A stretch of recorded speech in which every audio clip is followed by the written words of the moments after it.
Sahuaro Ranch was a large commercial farm established in Glendale in 1886 by William Bartlett.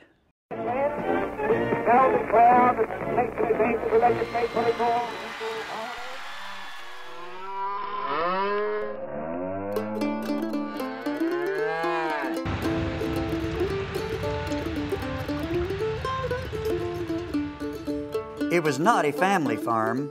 That is, it was not the residence of a single family that depended on the farm for its livelihood. Instead, it was a business enterprise set up by a non-resident owner to produce fruits, nuts, and olives for sale to regional and national markets. How sustainable was Sahuaro Ranch? That's a difficult question to answer in the abstract, but it's probably safe to say that it was less sustainable than a typical family farm of its time. Many of the ranch's products were shipped to distant markets in refrigerated railroad cars. This required energy to manufacture the ice, power the trains, and most of that energy would have to come from burning coal and oil.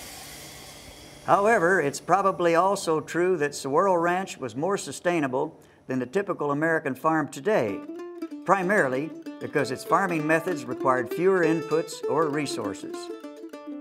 Sahuaro Ranch grew a wide variety of crops and adapted its farming practices and crop varieties to local conditions.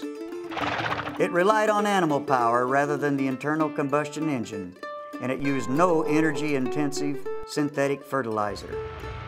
All its irrigation water came from the Salt River, which was a renewable water source.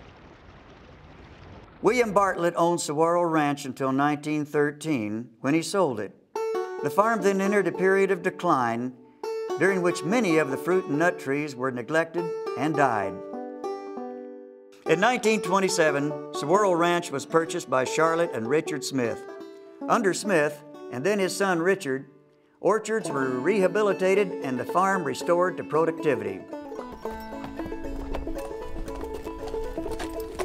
And it was under their stewardship that the farm changed from animal power to the internal combustion engine.